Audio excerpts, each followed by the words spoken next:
इसी पैसे से पुखराज उसके साथ स्पा खोलने वाला था। अरे अब्दुल भाई, अपने पास ना पैसों की कमी है ना बिजनेस के आइडियाज की। हाँ, पर अब सारे रन में अकेले तो नहीं कर सकता ना, आपका साथ चाहिए। अगर आप साथ देंगे अब्दुल भाई तो उस लॉटरी से मिलने वाले 10 करोड़ से हम पूरे दिल्ली भर में स्पा खोल सकते हैं। मुझे लगता नहीं कि इस बात में कोई सच्चाई होगी। पुखराज ने जरूर सैलून वाले के पैसे देने होंगे, इसलिए बड़ी बड़ी छोड़ रहा होगा। सर ये बात सच है कि पुखराज लॉटरी खेलता था। मैंने सैलून वाले के अलावा और कई लोगों से ये बात कंफर्म की है। सभी का कहना है कि पुखराज की लॉटरी लगी थी। सर अगर ये लॉटरी वाली बात वाकई में सच है तो हो सकता है कि कामराज ने ही इन लॉटरी के पैसों के लिए पुखराज का मर्डर किया हो। बड़ी सोच, बड़े सपने और बड़ी बड़ी बातें, और उन सब को साबित करने के लिए बड़े से बड़ा झूठ बोलने में भी पुखराज एक बार भी नहीं कतराया। पर क्या इस झूठ के बीच में कहीं कोई एक सच भी छुपा था? क्या वाकई में उसकी लॉटरी लगी थी और कहीं से अचानक आए ये पैसे ही कहीं उसकी मौत का कारण तो नहीं बन गए थे? इस बात का अंदाजा लगा पाना बहुत मुश्किल था, क्योंकि पुखराज का किरदार इस केस को सॉल्व करने में सबसे बड़ी रुकावट था, और जो खुलासे इस केस में हो रहे थे वो भी इस केस को कम नहीं उलझा रहे थे। सर, गोदली की पोस्टमार्टम रिपोर्ट, गोदली को तो पुखराज से भी ज्यादा टॉर्चर किया गया है सर। हत्या से पहले उसके साथ रेप भी हुआ है, और हैरानी की बात यह है सर कि गोदली की हत्या का समय पुखराज की हत्या के समय से भी मैच होता है। इसका मतलब 1 घंटे लंबी कॉल जो गोदली और पुखराज के बीच हुई, उसमें पति पत्नी एक दूसरे की चीखें सुन रहे थे।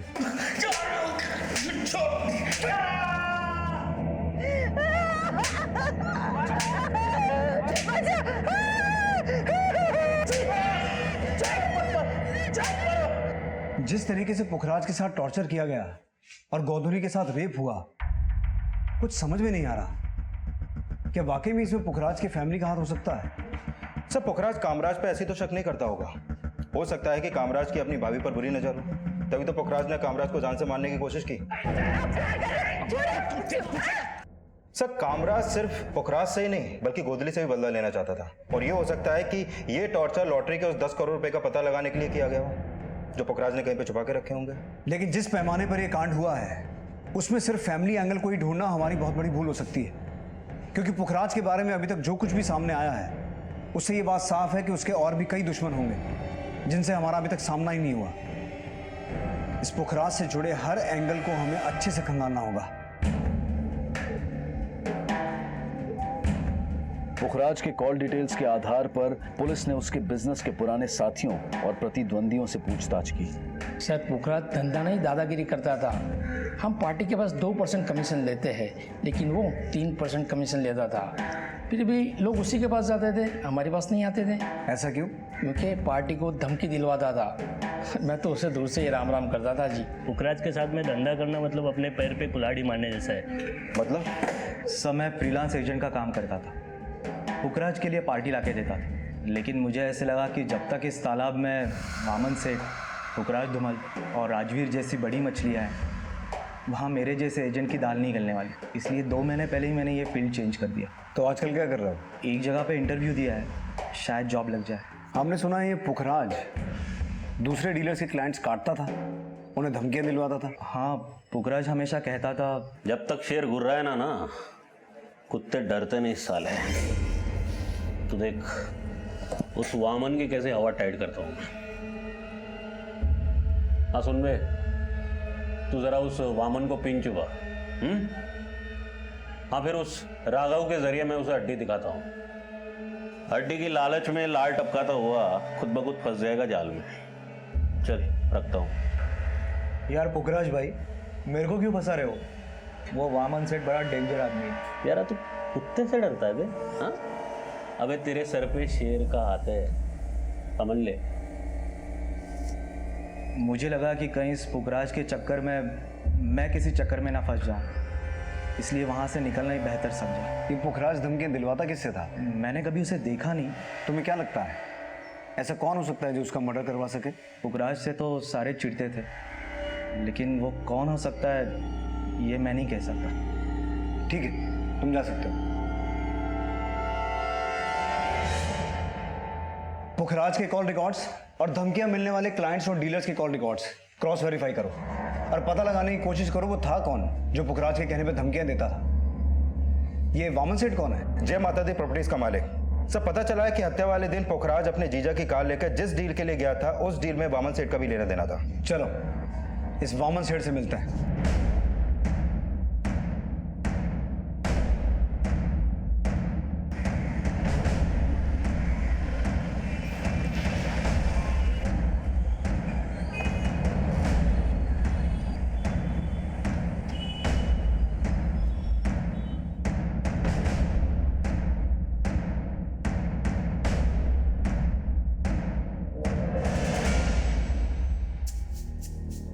पुखराज मुझसे डील करने नहीं, मुझे बेवकूफ बना रहा था, लेकिन मैं उसके झांसे में आया नहीं।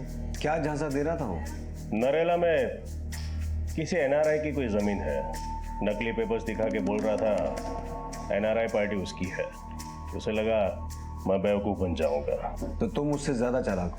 पुखराज जैसे जालसाज से बचने के लिए चौकन्ना रहना जरूरी है। पुखराज से तो खैर सारे ही चौकन्ने रहते थे, लेकिन यही बात समझ में नहीं आ रही कि दुश्मनी निकाली किसने। वो मैं नहीं हूं, और वो जो कोई भी है उसका मुझे कोई अंदाजा नहीं है।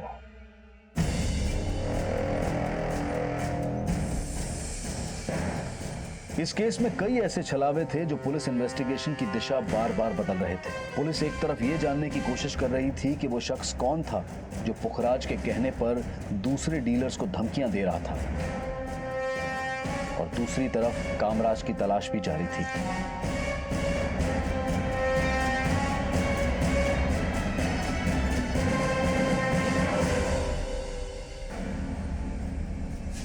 सर, मैंने पुखराज की पूरी हिस्ट्री चेक किया। पता चला कि 7 साल पहले वो डीडीए में एम्प्लॉय था। घूस लेते हुए पकड़ा गया और उसके बाद उसे सस्पेंड कर दिया गया। सर, डीडीए में रहते हुए वो सारे 2 नंबर के काम वामन सेठ के लिए करता था। मैंने पता किया कि वामन सेठ और पुखराज के बीच में एक अनऑफिशियल पार्टनरशिप भी थी। सस्पेंड होने के बाद उसका वामन से बहुत झगड़ा हो गया और तभी वामन ने उसके ऊपर एक केस कर दिया। कैसा केस? ये देखिए सर। 7 अगस्त 2008 को पुखराज नशे की हालत में गैर कानूनी हथियार लेकर वामन के ऑफिस गया और उसे ब्लैकमेल किया। क्यों आए यहाँ पर? अबे अपना हिस्सा लेना है और क्या। जब तक तू डीडीए में था ना, मुझे तेरी जरूरत थी। अब तू मेरे कोई काम का नहीं है। चल निकल, निकल यहां से।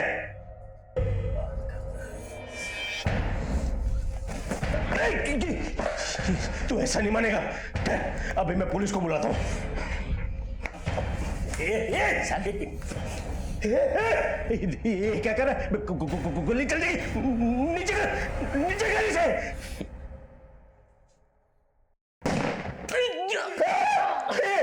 ये क्या किया तूने? पागल हो गया तू? ये क्या किया तूने? पुलिस को फोन मैं करूंगा, बोलूंगा कि तूने मुझे जान से मारने की कोशिश की। 7 साल बामुशक्कत, अगर अपनी जिंदगी के 7 साल बचाना चाहता तो अभी का अभी मेरे अकाउंट में 7 लाख ट्रांसफर कर।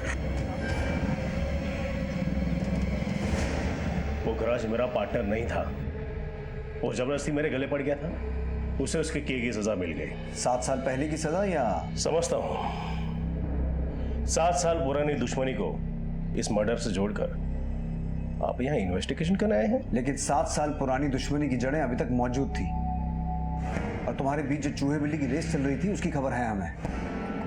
हम जब पिछली बार मिले थे तुमने उस केस के बारे में नहीं बताया। उस वक्त आपने जो भी सवाल पूछे थे मैं उसके जवाब दे दिए। तो अब भी जो पूछ रहा हूँ वो बता दो। पुखराज के मर्डर में तुम्हारा ही हाथ है ना? हवा में तीर छोड़ने को कोई फायदा नहीं है। कोई ठोस सबूत हो तो बोलिए। सर, ये वामन तो बड़े तेवर दिखा रहा है। हो सकता है पुखराज को मारने के लिए इसने। हफ्ते हमारा फोकस भारत के एक राज्य पर रहता है, और इस हफ्ते हमारा फोकस है दिल्ली पर, जहां एक तरफ दिल्ली पुलिस को सशक्त बनाने के लिए हर मुनासिब कोशिश की जा रही है। हर गली हर नुक्कड़ को सुरक्षित रखने के लिए सीसीटीवी कैमरास लगाए जा रहे हैं ताकि दिल्ली वासी चैन की नींद सो सके। वहीं दूसरी तरफ उसी दिल्ली शहर में अपराध अपना पता खोज ही निकालता है।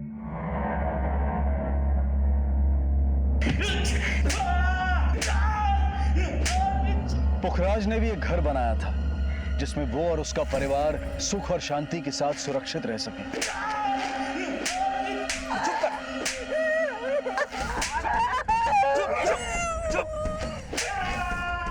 लेकिन आज उसी घर में पुखराज की चीखें गूंज रही थी। और जोर से चीख, तेरी चीख की आवाज वहां तक सुनाई पड़नी चाहिए। चीख, और जोर से चीख, चीख।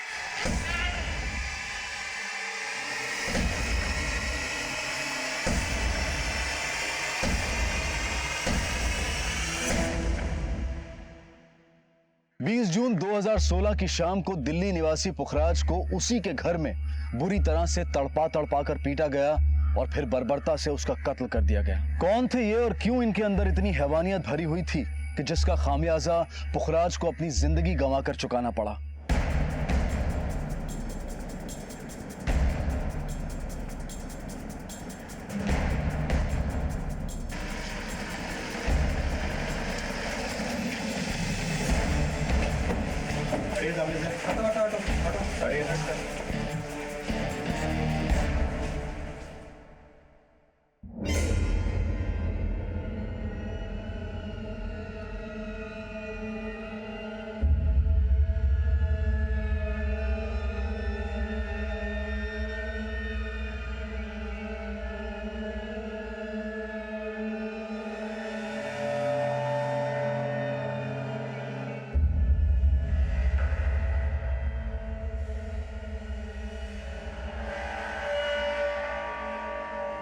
चौधरी, घर चेक करो।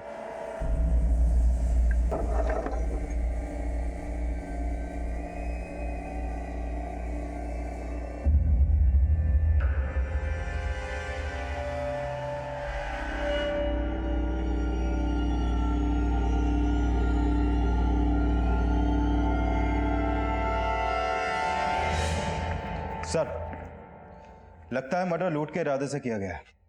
लेकिन डेड बॉडी को देखकर लगता है इसे टॉर्चर किया गया है, जैसे किसी ने इससे अपनी दुश्मनी निकाली हो। चौधरी, बॉडी को पोस्टमार्टम के लिए भिजवाओ। सर, ये शबनम, इसी ने कॉल किया था। साहब, मैं यहाँ साफ सफाई का काम करती हूँ। सुबह आई तो दरवाज़ा खुला था और पुखराज सेठ। पुखराज के अलावा और कौन कौन है घर में? मालिक की बीवी और उनका बेटा। लेकिन मैं सुबह आई तो दोनों ही यहाँ नहीं थे। नाम क्या है उनका? मालकिन का गोधुली और बेटे का विनय। आप जिस नंबर को डायल कर रहे हैं वो इस समय स्विच्ड ऑफ है। आप जिस नंबर को डायल कर रहे हैं वो इस समय स्विच्ड ऑफ है। सर, माँ बेटे दोनों का नंबर बंद है। पुखराज का और कोई रिश्तेदार, सगा संबंधी? साहब की एक बहन है और एक भाई। बहन शादीशुदा है, फरीदाबाद में रहती है। और भाई? कामराज नाम है उनका। पीतमपुरा में केबल की दुकान है, वो वहीं रहते। पुखराज की बहन और जीजा को कॉल करो, पुलिस स्टेशन बुलाओ, और कामराज को भी। सर,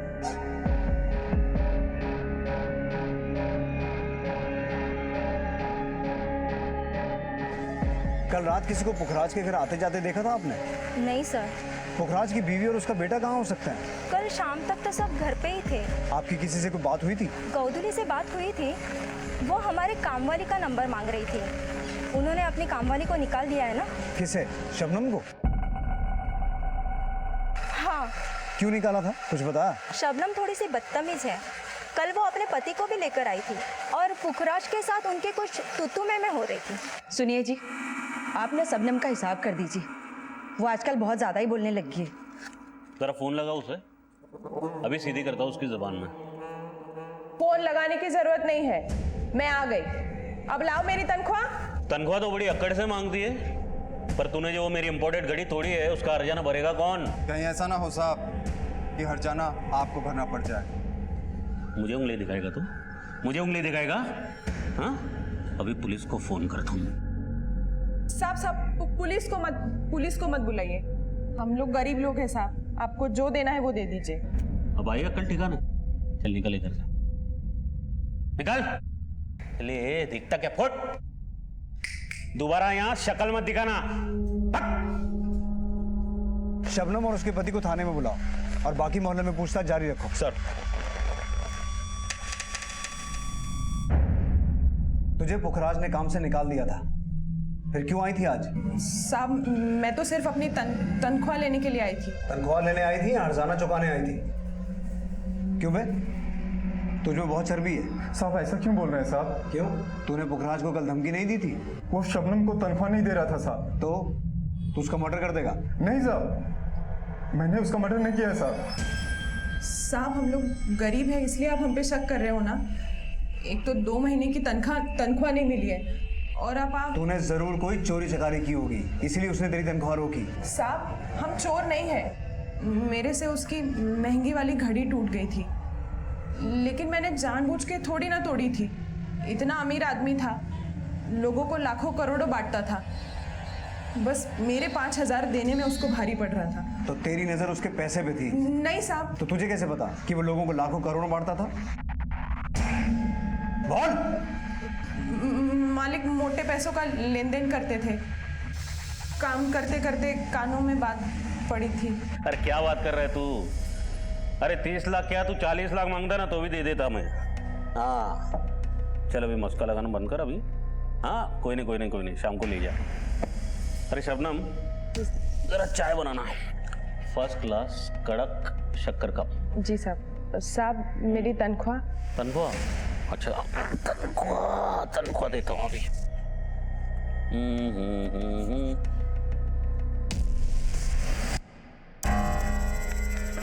साहब पूरी तनख्वाह दीजिए ना, बहुत जरूरत है। पूरी जी? हाँ देख मिनट, आज कौन सा वार है? बुधवार।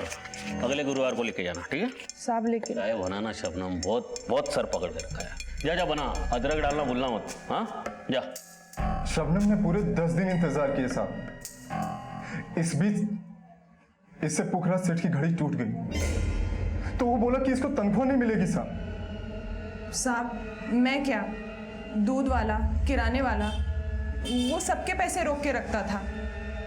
एक नंबर का कंजूस आदमी था वो। हम क्या, उसकी बीवी और बेटा भी परेशान थे उसकी बीवी को वो मारता भी था। बाप की ना जिंदा दफना दूंगा सब साले। तुझ पे हाथ उठाएगा? अपने बाप पे हाथ उठाएगा? हाँ साले, अपने हाथ ना काबू में रखना, अच्छा नहीं होगा।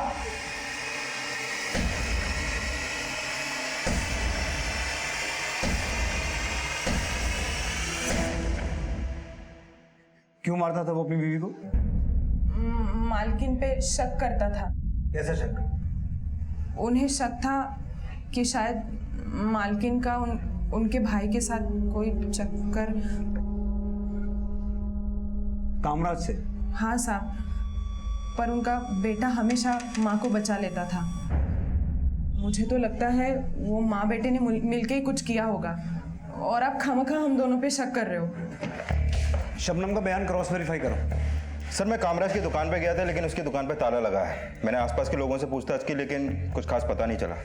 मैंने उसका फोन सर्विलेंस पे डाल दिया सर। और पुखराज का बेटा विनय? सर विनय लाला नेकचंद कॉलेज में पढ़ता है। मैंने उसके कुछ क्लासमेट से बात की, लेकिन किसी को उसके बारे में कुछ खास पता नहीं। सर पूछताछ में पता चला है कि पुखराज के पास एक कार थी जो 1 हफ्ते पहले उसके ऑफिस के बाहर से चोरी हो गई। चोरी हो गई? पुखराज का ऑफिस कहाँ है? सरस्वती विहार में।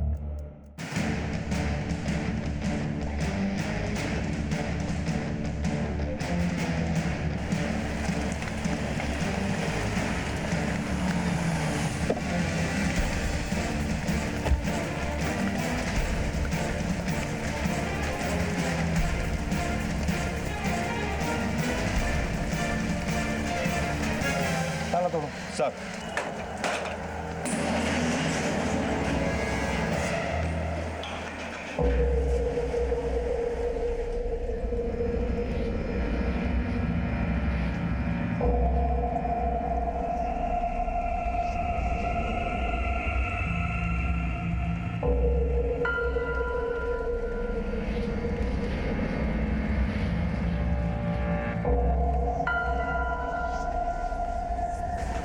घर के साथ साथ ऑफिस में भी चोरी हुई। जितनी बेरहमी से पुखराज को मारा गया, उससे ऐसा लगता है कि ये काम पुखराज के किसी दुश्मन का है। लेकिन बड़ी हैरानी की बात है कि गायब उसके अपने हैं। चौधरी, मुझे पुखराज की कॉल डिटेल्स, बैंक डिटेल्स, हर फाइनेंशियल डिटेल चाहिए। और ये पुखराज की बहन और जीजा कब आ रहे हैं? सर वो फरीदाबाद में रहते हैं, भी पहुंचने वाले होंगे। पुखराज से आखिरी बार कब मिले थे आप लोग? कई हफ्तों से कोई मुलाकात नहीं हुई, पर फ़ोन पर अक्सर बात होती रहती थी। आखिरी बार कब बात हुई थी आपकी? अब कल उसे मेरी कार चाहिए थी, इसलिए उसने फोन किया सी।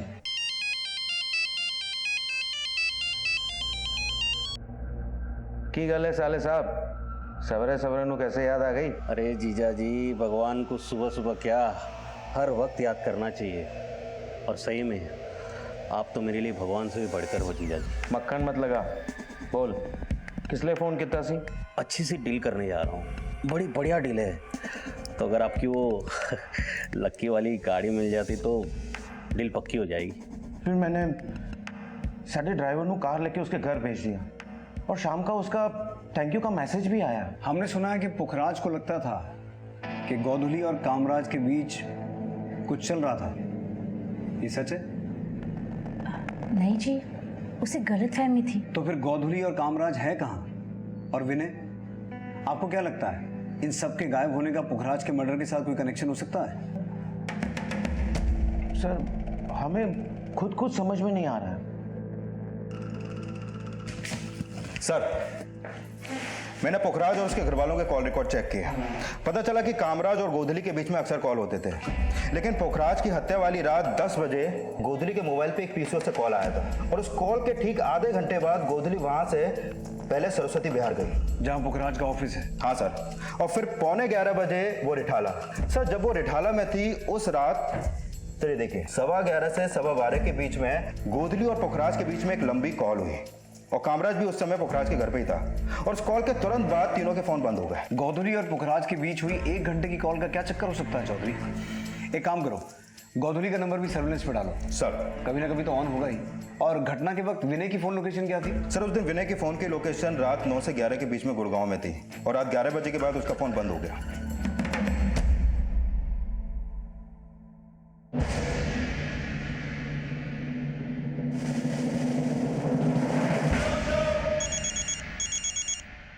विनय, विनय उठ। विनय, ये ले तेरा फोन है, बात कर। सर, विनय गुड़गांव के एक फार्म हाउस में था अपने फ्रेंड्स के साथ। मैंने उसे वहां से बुलवा लिया है।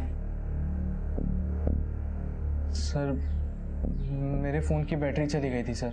बैटरी तो तेरी भी गोली लगती है। ड्रग्स लेता है क्या? नहीं सर, सर बस बियर पी थी कल। बाप को मार के जश्न मना रहा था वहाँ? मार के? पापा को? सर क्या कह रहे हैं आप? बेटा तमाशा मत कर, तेरे बाप का मर्डर हुआ है और तू नहीं किया है। नहीं सर, मैं मेरे पापा को क्यों मारूंगा सर? अगर तूने अपने बाप को नहीं मारा तो तेरी माँ मार के भाग गई?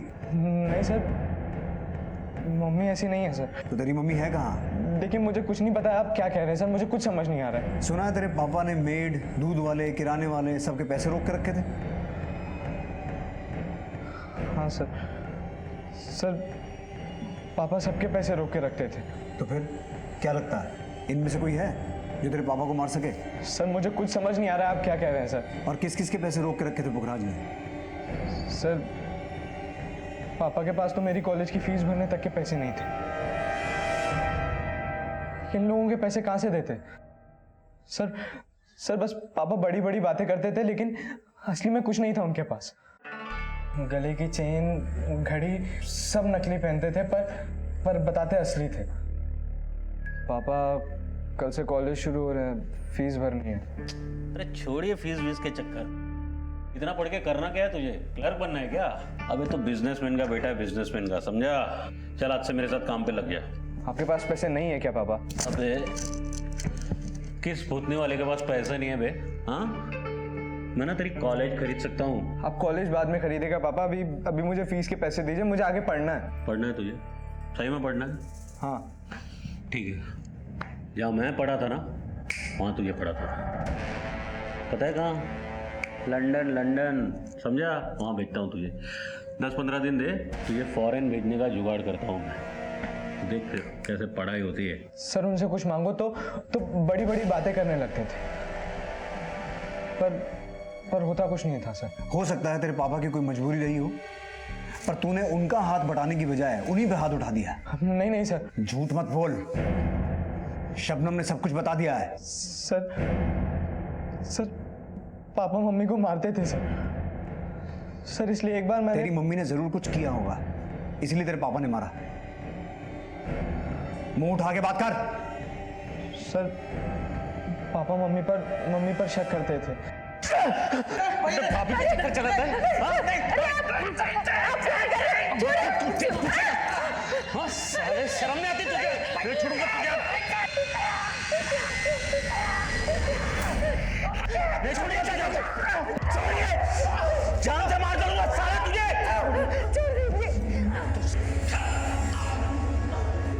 चाचा लगी दोनों लगे ज्यादा नहीं खून बह रहे।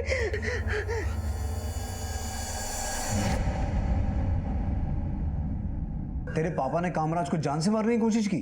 हाँ सर पापा बहुत बुरे थे सर, लेकिन मम्मी और चाचा का कोई अफेयर नहीं था सर। अगर उन दोनों का कोई अफेयर नहीं था तो वो दोनों है कहाँ? सर मैंने पुखराज के बैंक अकाउंट चेक किए, ये देखिए सर, पिछले 1 महीने से उसके अकाउंट में सिर्फ 5,000 रुपए पड़े हुए हैं। और सर उसकी कार चोरी नहीं हुई थी, वो बैंक की EMI नहीं दे पा रहा था 6 महीने से, इसलिए बैंक वाले उसकी कार उठा के ले गए। इसका मतलब ये हुआ कि पुखराज सिर्फ दिखावा करता था कि उसके पास बहुत पैसा है, असल में उसकी हालत खस्ता ही थी। और चौधरी, मुझे शुरू से यही लग रहा है कि पुखराज की हत्या लूट के इरादे से नहीं, बल्कि उससे किसी ने अपनी दुश्मनी निकाली है। और गोधली और कामराज दोनों का एक साथ गायब होना इस तरफ इशारा कर रहा है कि उन्होंने पुखराज के दिए हर घाव का बदला लिया और जो हाथ लगा वो लेके भाग गए। हम सब अपनी आर्थिक स्थिति को छुपाते हैं, लेकिन पुखराज सिर्फ अपनी आर्थिक हालत को छुपा ही नहीं रहा था, बल्कि अपने झूठ से उसे उल्टा भी दर्शा रहा था। लेकिन वो क्या वजह थी जो पुखराज को ऐसा करने पर मजबूर कर रही थी, ये जानना पुलिस के लिए बेहद जरूरी था। और इस कत्ल के मकसद को समझने के लिए पुखराज को समझना उससे भी ज्यादा जरूरी था, क्योंकि अब तक इस केस से जुड़ी हर बात का सच हैरत से भरा हुआ था। और ऐसी चौंकाने वाली पुखराज की पोस्टमार्टम रिपोर्ट भी थी। सर ये पुखराज की पोस्टमार्टम रिपोर्ट, हत्या का समय रात 12 बजे के आसपास और हत्या की वजह heart failure. Heart failure? Yes sir. Sir Pukhraj को इतना टॉर्चर किया गया कि हार्ट फेलियर की वजह से उसने अपना दम तोड़ दिया और तार का फंदा बाद में डाला गया। सर पोस्टमार्टम के मुताबिक उसका गला तब कटा जब वो पूरी तरीके से मर चुका था। इसका मतलब ये हुआ कि दुश्मनी इतनी गहरी थी कि दुश्मनी निकालने वालों ने एक निढाल लाश के गले में अपनी नफरत का फंदा डाला।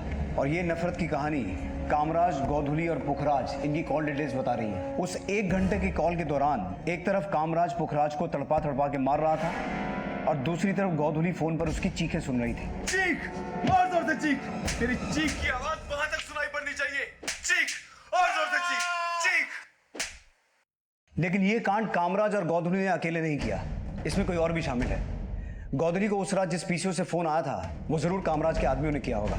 चौधरी, पता लगाओ कामराज के किस किस से क्या क्या संबंध थे। गोधुली की आखिरी फोन लोकेशन, गोधुली और कामराज की फोटो पूरे शहर में सर्कुलेट करवाओ। नफरत परोसने वाले चूहे की बिल में नहीं, जेल में होने चाहिए। सर पुलिस अपनी थ्योरी पर काम कर रही थी और उन्हें अब कामराज और गोधुली की तलाश थी।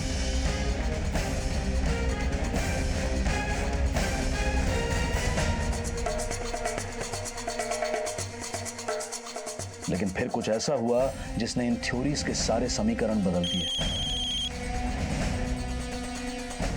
हाँ चौधरी।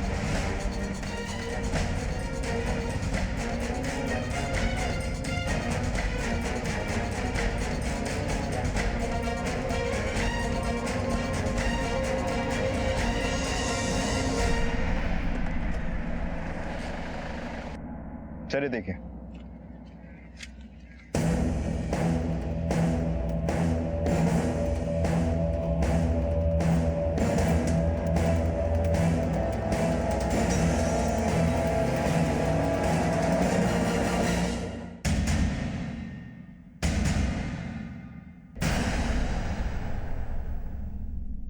कामराज को मोहरा बनाया। हो सकता है हत्या वाली रात कामराज के साथ इसी के चट्टे बट्टे हों। और मुझे ऐसा लगता है चौधरी, जैसा कि विजय, राजवीर और राघव ने बताया, पुखराज जिस आदमी उसे धमकी दिलवाता था वो आदमी भी इसमें शामिल हो सकता है। लेकिन सर उसका कोई स्ट्रॉन्ग लीड नहीं मिल पा रहा, क्योंकि ये धमकियां अलग अलग नंबर से दी जाती थी। कॉल रिकॉर्ड्स में कुल 25 नंबर हैं जो इन धमकियों से जुड़े हो सकते हैं, लेकिन ज्यादातर नंबर या तो चोरी के हैं या फेक आइडेंटिटी देकर खरीदे हुए सिम। उन सभी नंबर्स को दोबारा क्रॉस वेरीफाई करो। उनमें कोई ना कोई नंबर तो ऐसा होगा जिसके जरिए हम उस तक पहुंच सकते हैं। सर, थोड़ी देर पहले कामराज ने विनय के मोबाइल पे एक पीसीओ से फ़ोन किया था। जिस एरिया में ये पीसीओ है, तुम लोग अभी वहां जाओ तुरंत। कामराज को पकड़ने का ये मौका हाथ से निकलना नहीं चाहिए। सर।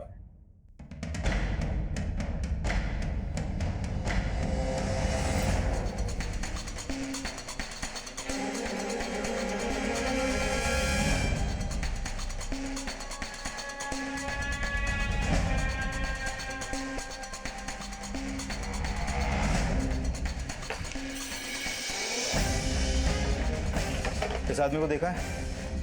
सर ये रूम नंबर 1 में।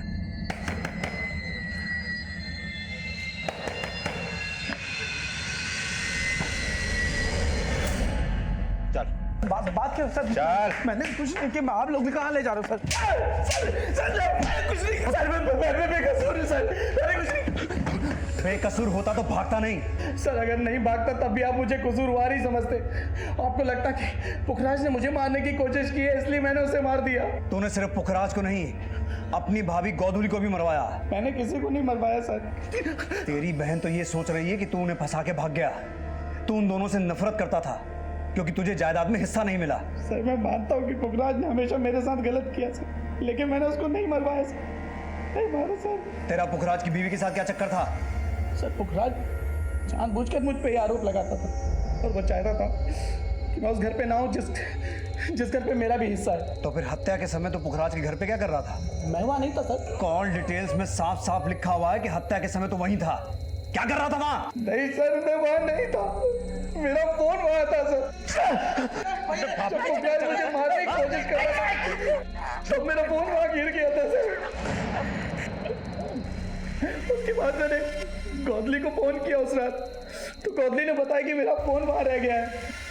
अगर मैं उस रात वहाँ वापस जाता तो पुखराज फिर बात का बतंगड़ बना देता, इसलिए मैं अगली सुबह गया। और जब मैं गया तो उसकी लाश देखी और मैं बहुत घबरा गया और मैं वहाँ से भाग गया। सर, जिन नंबर से पुखराज के नाम से धमकियां दी जाती थी उनमें से एक नंबर किसी गोविंद के नाम पे रजिस्टर है। जब मैंने इससे पहले पूछताछ की तो बोला कि मेरा मोबाइल खो गया है, और अभी जब इसका बैकग्राउंड चेक किया तो पता चला कि ये 2-3 बार जेल जा चुका है। ये देखिए सर उसका फोटो। बुलाओ इसको। बोल, किस किस को धमकी देता था? सर मैं किसी को धमकी नहीं देता था सर। सर मेरे फोन का तो मिसयूज किया गया सर। जब तक ये सच ना बोले धुलाई करो इसकी। सर प्लीज बोल। सर मैंने चेक किया तो पता चला कि जब पुखराज को 2 साल की कैद हुई थी तब गोविंद तिहाड़ जेल में ही था। मतलब पुखराज और उसकी पहचान जेल में ही हुई होगी। सर मुझे नहीं पता कि गोविंद पुखराज के लिए धमकी देता था या नहीं। मैं तो ईमानदारी से। धमकियां गोविंद नहीं तू देता था। गोविंद के साथ मिलकर तूने जो कांड किया है वो हमने गोविंद से उगलवा लिया है। अब तू साफ साफ बोलेगा या अपने तरीके से उगलवाएं? सर मैं वो सर मेरी और पुखराज की मुलाकात पहले जेल में ही हुई थी। भाई आपने बताया नहीं, आप बाहर करते क्या थे? मैं बाहर ना लोगों के सी काटता था। भाई मेरा सी मत काट देना। अरे क्या बात कर रहा है यार, तो भाई है मेरा। बैठ। करोड़ों की जायदाद है मेरे पास। अब 25-30 लाख तो ऐसे ही पड़े रहते हैं। भाई तो क्यों ऊपर आजा बैठ। कुबेर बाबा का आशीर्वाद है। जेल से निकल कर मिलना मुझे, तेरा भी बेड़ा पार कर दूंगा। पिछले साल मैं जेल से रिहा हुआ तो पुखराज से मिला और अपने लिए काम मांगा। अरे टेंशन ना ले भाई, क्यों पाल रहा है? पुखराज ना यारों का यार है। मैं पुखराज के कहने पर लोगों को धमकाया करता था। अक्सर सिम बदल कर मैं लोगों को धमकाता था। उसके साथ काम करते मैंने अपने ज़िंदगी के 8 महीने बर्बाद कर दिए, पर एक दहला भी नहीं कमाया था। इसलिए 2 महीने पहले मैंने उसका साथ छोड़ दिया। फिर कुछ दिन पहले हमारी फिर से मुलाकात हुई। ठीक है। हाँ जी। तो क्या हाल है महाराज रणछोड़ू? मैं रन छोड़ू? अरे आप डबल रन छोड़ू। कितना छोड़ते थे? ये करवाऊंगा वो करवाऊंगा, क्या खाक किया है? ये प्रॉपर्टी का बिजनेस ना थोड़ा पेशेंस का होता है, वरना आम का गुद्दा कोई और गुटलियां कुत्ते खा जाते हैं। याद है जो वामन साहब की पार्टी सेट की थी तूने, याद है कितने कमाए उससे मैंने? 25 लाख। कितना? 25 लाख। 25 लाख की बात सुनकर मेरे कान खड़े हो गए। मुझे लगा कि पुखराज से पैसा वसूल करने का इससे अच्छा मौका नहीं मिलेगा, इसलिए फिर मैंने अपने पुराने ग्रुप के लोगों के साथ मिलकर एक प्लान बनाया। मुझे पता था कि पुखराज के सर पर उसका जीजा का बहुत सारा कर्जा है और पुखराज उसे एक पैसा भी नहीं लौटा रहा था, इसलिए फिर मैंने उससे फंसाने के लिए उसकी वैन चुराई और पुखराज के घर पहुंचा।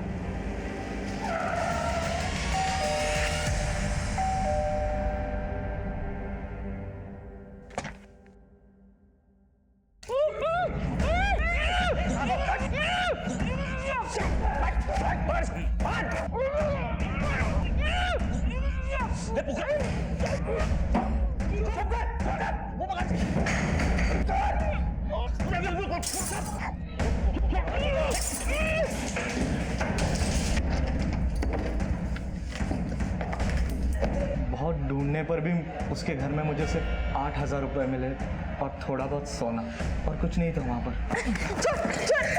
बोल 25 लाख कहाँ पर छुपा के रखे? मेरे पास कोई पैसा नहीं रहा। पकड़ इसको।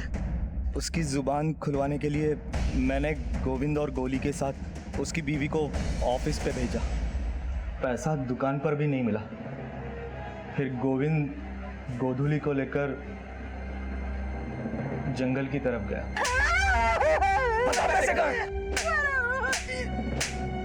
चीख, और जोर से चीख। तेरी चीख की आवाज वहां तक सुनाई पड़नी चाहिए।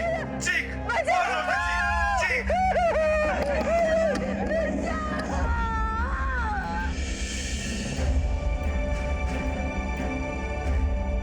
भाई मर गया।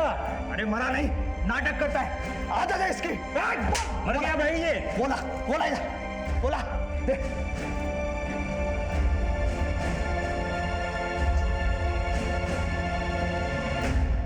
ए चल सोना निकाल इसका।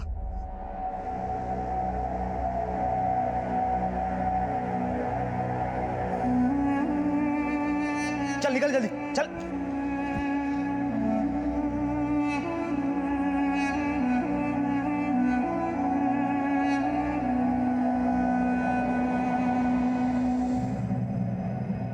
हम अपने बच्चों को सिखाते हैं कि झूठ की उम्र लंबी नहीं होती, लेकिन वहीं हमारी मानसिकता ये होती है कि छोटे छोटे झूठ बोलने से तो कोई नुकसान नहीं होता, लेकिन कब कौन सा झूठ हमें या हमारे सामने वाले को अपराधी बना दे और मौत का सबब बन जाए ये पता ही नहीं चलता। इसलिए ये बेहद जरूरी है कि हम जो हैं जैसे हैं उसी सच को अपनाएं, ताकि किसी और पुखराज को एक झूठी जिंदगी जीने का खामियाजा अपनी जान देकर ना चुकाना पड़े। इसी विचार के साथ अब मैं अनूप सोनी आपसे विदा लेता हूं। फिर मुलाकात होगी अगले एपिसोड में जुर्म की एक और कहानी के साथ। तब तक अपना और अपने परिवार का ख्याल रखें और देखते रहें क्राइम पेट्रोल डायल 100। सबक एक को सीख हम सबको। जय हिंद।